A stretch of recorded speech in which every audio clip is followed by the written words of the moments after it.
လုံးပဲမင်္ဂလာပါရှင်။မေရဲ့ channel ကနေပြန်လည်ကြိုဆိုလိုက်ပါတယ်။မေဒီနေ့ဖတ်ပြပေးခြင်းတဲ့ဝတ္ထုတိုလေးကတော့ဆရာကြီးဦးတင်ညွန့်ရေးသားထားတဲ့ပြစ်ဒဏ်ဆိုတဲ့ဝတ္ထုတိုလေးပဲဖြစ်ပါတယ်ရှင်။အားလုံးပဲအဆုံးထိအောင်လိုက်ပါခန်းစားနားဆင်ပေးကြပါအောင်ရှင်။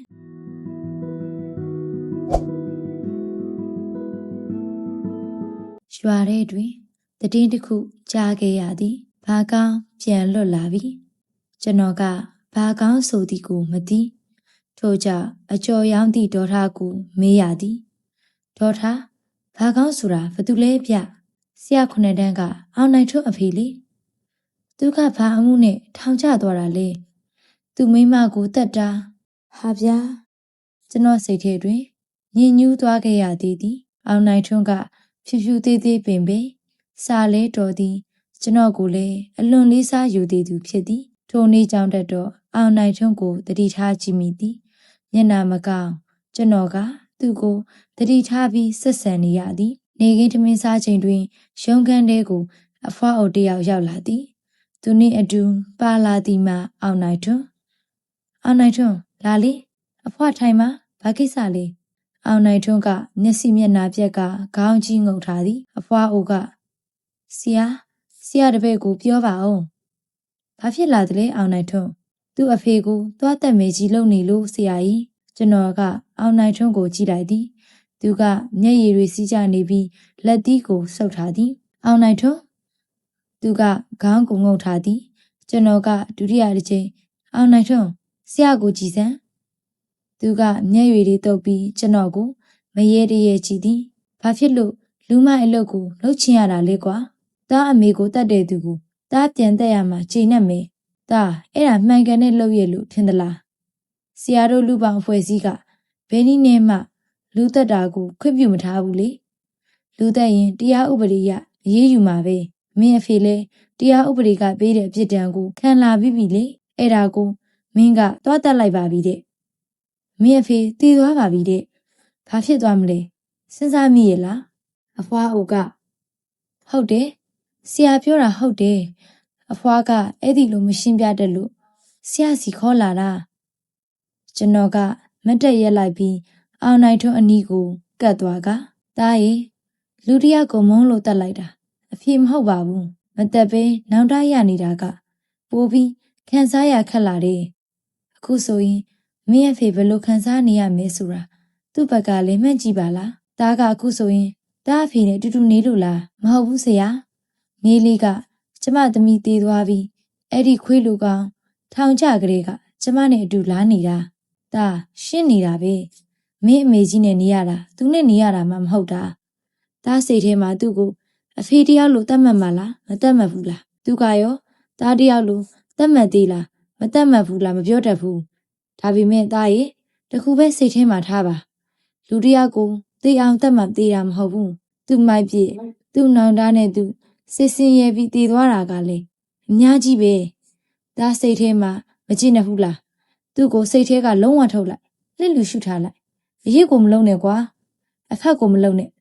ကိုဘာသားကိုသူမရှိသလိုသဘောထားပြီးနေနိုင်အောင်နေကြည့်လိုက်ပါ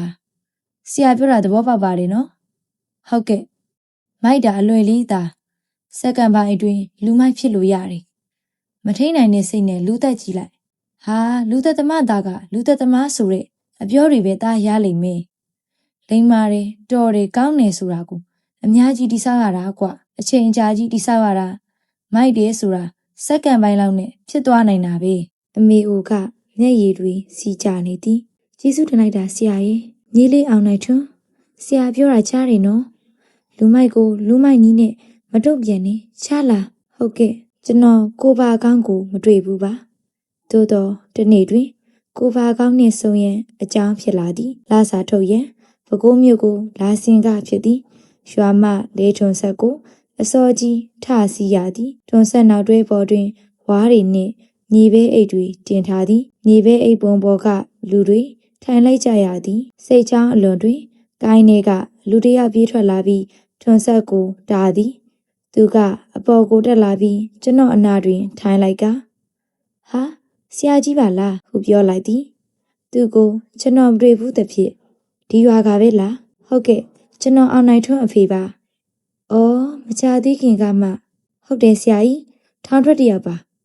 ကျွန်တော်တို့စကားမဆက်ဖြစ်တော့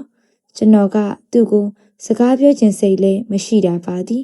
တန်ဆိုပင်ရွာအရောက်တွင်ထွန်းဆက်ကနာသည်ကျွန်တော်တို့ကထမင်းဆိုင်ထဲဝင်ပြီးထမင်းစားကြသည်ကိုပါကောင်းကဆိုင်ထဲမဝင်မှသူပုံစံကလည်းစုပ်ပြတ်နေသည်ဆိုင်အပြင်ဝါးတန်းပေါ်တွင်ထိုင်ပြီးအဝေးကိုငေးနေသည်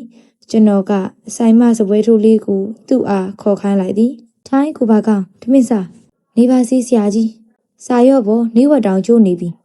ရပါတယ်ဆရာကြီးလောက်ပါထမင်းတစ်ဝက်ပြင်ပေးဟဲ့ကျွန်တော်မှပြဿနာမပါဘူးဆရာကြီးသိတယ်အဲ့ဒါကြောင့်ကျွန်တော်ကြွေးကျင်လို့ပါသူကထမင်းလာချသည့်အခါတွင်ဆရာကြီးကျေးဇူးပဲမရှက်တော့ပါဘူးစားနေလို့ဟုပြောကထမင်းတွေကိုထိုးသိပ်ထည့်နေသည်ထမင်းစားပြီးကမထွက်မီရင်နှွေးချမ်းတောက်နေကြစဉ်ကျွန်တော်ကကိုပါကဖျားဆရာကြီးတခုမေးကျင်လို့ဟုတ်ကဲ့ခမည်းဘာကြောင့်ကိုမိမကိုတက်ပစ်လိုက်တယ်လေဆိုတာမေးလို့ရလားကျွန်တော်ကအောင်နိုင်တွန်းဆရာပါသူကခမည်းကိုတော်တော်လေးစိတ်နာနေတာအဲ့ဒါကြောင့်မေးကြည့်တာပါတမျိုးမထင်ပါနဲ့မထင်ပါဘူးဆရာကြီးကျွန်တော်တခုလောက်ပြောပြရစီပြောပါဗျာတကယ်လို့ဆရာကြီးမိမကအခြားယောက်ျားတစ်ယောက်နဲ့ဖောက်ပြန်နေတယ်ဆိုရင်ဆရာကြီးခွင့်လွှတ်ပြီးတော့ဒီအတိုင်းမသိချင်အောင်စောင့်နေမှာလားကိုပါကောင်းဒါတော့ပြောရခက်တယ်ဗျာကျွန်တော်ပညာမတတ်ပါဘူးဆရာကြီးမိမကိုတော့ချစ်တယ်ဒါကြောင့်ဖောက်ပြန်တာကိုခွင့်လွှတ်ပေးနိုင်လောက်အောင်မစင်စားတတ်ဘူးဖောက်ပြန်တဲ့မိမကိုရင်နာနာနဲ့တတ်ခဲ့ရတာပါသူနဲ့ဖောက်ပြန်နေတဲ့ကောင်ကရောအဲ့ဒီကောင်ကထွက်ပြေးသွားတယ်ဘယ်ရောက်နေမဲလည်းမသိဘူးသူ့ကိုတွေ့ရင်လည်းတတ်မိမှာပါအေးဗျာခမည်းကလူတက်တယ်ဆိုတော့ဘာမှမသိစိတ်ထဲတစ်မျိုးဖြစ်နေလို့စိတ်ရှိအောင်မေးကြည့်ရတာပါသားလေးကကျွန်တော်ကိုအတွေ့မခံမှုဆရာကြီးသားလေးကိုတွေ့ချင်လိုက်တာအေးဗျာလက်တလောတော့နေပါဦးတဖြည်းဖြည်းနားလည်လာလိမ့်မယ်ထင်ပါတယ်ဆရာကြီးကိုပြောပြပါဦးဒါပေမဲ့သူ့အမေဖောက်ပြန်လို့အသက်ခံရတယ်ဆိုတာတော့မပြောပါနဲ့နော်အေးလေကျွန်တော်တစ်ဖက်ကလိမ့်ပါပါတယ်ကျွန်တော်ပြောရင်နားထောင်ပါတယ်ထမင်းကျွေးတာကျေးဇူးတင်ပါတယ်ဆရာကြီးခမည်းအခုဘယ်မှာနေသလဲလေထဲမှာပဲနေတဲ့ဆရာကြီးရွာလေးလည်းမဝင်ရဲဘူးလူတွေကကျွန်တော်ကိုဆက်ဆံတာတမျိုးကြီးဖြစ်ကုန်ပြီအေးလေသူတို့မှလည်းခန်းစားချက်တွေရှိမှာပေါ့ဖះကြီးရောက်လာသည့်အခါသူကသူ့လန်းသူသွားကျွန်တော်လည်းဘကိုးဘက်ကိုလာခဲ့သည်စိတ်ထဲတွင်တော့သူ့ဘဝကစိုးမိုးနေသည်မယားဖောက်ပြန်သဖြင့်တက်လိုက်မိသူနှင့်ဒါကလက်မခံသောကြောင့်ရှောင်ပုန်းနေရသူသူတို့အကြောက်တရားတွေနဲ့သူသားနှင့်အဖေကိုမြည်တို့ပြန်ပြီးကြည်လေအောင်လှုပ်ပေးရမည်နည်းဟုကျွန်တော်တွေးနေမိသည်မြည်တို့ဆိုစီအားလုံးကိုပြေးလေစေခြင်းသည်ရွာကိုပြန်လာပြီးနောက်3 ရက်ခန့်အကြာတညက်နေ့ကျောင်းလွတ်ပြီးချိန်တွင်အောင်နိုင်ထွန်းကိုခေါ်ပြီးအောင်နိုင်ထွန်းခမည်းဆရာကြီးမင်းအမေဆုံးတာဘယ်လောက်ရှိပြီလဲကွ9 နှစ်လောက်ရှိသွားပြီမလွမ်းဘူးလားကွလွမ်းတာပေါ့ဆရာကြီးရဲ့အဖေကိုရောအောင်နိုင်ထွန်းကကျွန်တော်ကိုမကြည့်အဝေးကိုကြည့်နေသည်မင်းအဖေကိုရောတတိမရဘူးလားမရဘူးသူကဒေါသအတန်လေးဆွက်ကပြောသည်ဆရာတခုလောက်မေးချင်လို့မင်းအဖေကအရက်တောက်သလားအဖွားပြောတာတော့အဖေကအရက်မတောက်တတ်ဘူးတဲ့ဆိုးရောဆိုးသလားအဖေကလူဆိုးမဟုတ်ဘူးလို့အဖွားကပြောတယ်ဒါနေများကွယ်ဘာဖြစ်လို့လူတယောက်ကိုတက်ရတာလဲဆိုတာဒါစဉ်းစားမိလားသူကတားအမေကိုတက်တာပဲဒါကအဲ့ဒီအချိန်ကငယ်ငယ်လေးရှိသေးတယ်ဒါအမေကိုသူတက်တာဒါလည်းမမြင်ဘူးဒါပေမဲ့သူကတက်လိုက်တဲ့အတွက်သူ့အပြစ်ကိုသူခံပြီးသားလူတယောက်ကလူတယောက်ကိုတက်ချင်လောက်အောင်ဖြစ်တယ်ဆိုတာအကြောင်းတစ်ခုခုတော့ရှိမှာပဲကွယ်ဘာကြောင့်ဆိုတာဒါအဖွားကဒါကိုပြောပြသလားအဖွားကမပြောဘူးဒါတစ်ချိန်မှာဒါအဖေကဘာကြောင့်ဒါအမေကိုတက်ရတယ်လဲဆိုတာဒါကောင်းကောင်းသိလာပါလိမ့်မယ်ဒါပေမဲ့ဒါရင်တခုလောက်စဉ်းစားအဖေကအဖေပဲဆိုတာဒါကသူ့ကိုဘလောက်မုံအဖေကအဖေပဲလို့စဉ်းစားကြည့်ရအောင်ဒါကတော့စိတ်နာတယ်ဒါမှအဖေလည်းမရှိဘူးအမေလည်းမရှိတော့ဘူးဒါကိုဒီလိုဖြစ်အောင်သူ့လုပ်တာဒါအဖေနဲ့ဆရာတွေ့ပြီးပြီမြို့ကိုစင်းတော့ကအတူတူပဲသူကဒါကိုအရင်ချစ်တယ်ဒါပေမဲ့သူ့အဖြစ်ကြောင့်ဒါကိုလည်းမတွေ့ရဘူးရွာကိုလည်းရင်မဆိုင်ရဘူးဖြစ်နေတယ်ဒါအဖေနဲ့စကားပြောကြည့်ရတဲ့လောက်တော့လူဆိုးမဟုတ်ပါဘူးသူလည်းခံစားချက်နေပါသူ့မှာတနေ့တကြီးကိုသွားနေလို့ရတာပဲသူသားလေးနဲ့တွေ့ချင်နေတာကြောင့်ရွာကိုပြန်လာတယ်တရွာလုံးကဝိုင်းပြီးတော့ကျင်ထားတာတော့သူ့မှာသားစိတ်နဲ့လေထဲမှာတယောက်တည်းလာနေရတာဆရာသူနဲ့တွေ့ပြီးသိခဲ့ရတဲ့လောက်ကတော့သူကလူဆိုးကြီးမဟုတ်ပါဘူးကွာ လူတယောက်ဟာသူ့အပြစ်ကိုသူခံခဲ့ပြီးပြီကွာဆရာတို့ကသူ့ကိုဝိုင်းမပယ်ထားတင်ပါဘူးသူ့ကိုလူအတိုင်းဝိုင်းထဲကိုတက်နိုင်တယ်လို့ပြန်ခေါ်တင်တယ်နောက်ပြီးအဲ့ဒါမင်းအဖေလိုပဲစိတ်ထဲထည့်ကြည့်လိုက်ကျွန်တော်ကဖြည်းဖြည်းချင်းရှင်းပြနေသည်ကိုအောင်နိုင်ထွန်းနားထောင်နေသည်ဆရာကြီးတနေ့ကသားရီခတ်သွားတော့ရေကန်နားမှာသူ့ချောင်းကြည့်နေတယ်ကျွန်တော်ကဆရာခုမင်းဖေလေတဲ့တွေကိုသွားမလို့ဘာသွားလို့မှလဲဆရာကြီးသူလဲလူသားတယောက်ပဲကွာစကားလေးပါလေးပြောချင်မှာပေါ့ကဲမင်းပြန်တော့ကျွန်တော်ကအောင်နိုင်ထွန်းကိုလိုက်ခဲ့ရမခေါ်ပါကျောင်းထဲကထွက်ပြီးဖုန်းကြီးကျောင်းသားအရောက်တွင်နောက်ကပြေးလိုက်လာတန်းကိုကြားရတော့ကြောင့်လှည့်ကြည့်လိုက်ရာအောင်နိုင်ထွန်းဖြစ်နေသည်ကျွန်တော်ကသူ့ပခုံးကိုဖက်လိုက်ပြီးဒါရီအဖေဆိုတာအဖေပါပဲကွယ်ပြောရင်မျက်ရည်တွေဝဲလာသည်သူကလည်းမျက်ရည်တွေတုပ်လိုက်ရင်းကဆရာကြီးဘာလဲကွာအဖေစီလိုက်လာတာအဖွားကိုတော့မပြောပါနဲ့ပြောစရာလားကွာရွာထဲမှာလေကွင်းတွေကိုဖြတ်ကာသွားရသည့်ခရီးမှာအနီးလေးမဟုတ်အောင်နိုင်ထွန်းကတော့ခြေလန်းတွေတွက်နေသည်အော်အဖေဆရာကြီးဟိုတဲပဲတဲကအမှုပြူနေသလားလို့အဲ့ဒီတဲကလူမနေရချမ်းမှာပဲကျွန်တော်တို့တဲအနီးကိုရောက်လာသည်ကျွန်တော်ကကိုဘာကောင်ဘာသည်မြတ်ပြင်မကြရကိုဘာကောင်ကျွန်တော်ကထပ်ပြီးခေါ်လိုက်ပြန်သည်ထူးတယ်မကြတော့ကြောင့်တဲအနီးကိုကတ်သွားမိသည်တဲကခါမိုးတစ်ချမ်းနှိမ်ကြနေသည်ဝင်ပေါက်ကိုခေါင်းငုံဝင်ကတဲကိုလှမ်းကြည့်လိုက်မိသည်ဟာတဲခေါမိုးမှာကြိုးတန်းလန်းနေလူတယောက်ဟာကိုဘာကောင်အဖေ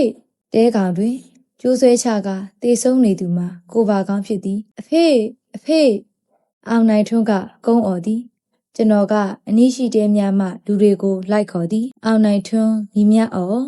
ကိုဘာကောင်ကသူ့သားကိုပြန်ပြီးမထုနိုင်မီ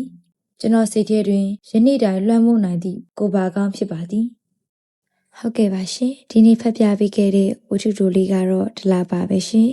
အဆုံးထိလိုက်ပါကင်စာနားဆင်ပေးကြတဲ့တအုပ်တယောက်ချင်းစီတိုင်းကိုလည်းမိကအထူးပဲကျေးဇူးတင်ရှိပါတယ်ရှင်နောက်နေ့မှလည်းဘယ်လိုဝတ္ထုမျိုးလေးတွေဖတ်ပြပေးမလဲဆိုတာကိုစောင့်မျှော်နားဆင်ပေးကြပါအောင်ရှင်မိရဲ့ channel လေးကိုလည်း like and subscribe လုပ်ပေးထားဖို့မြတ်တရခံချင်ပါတယ်ရှင်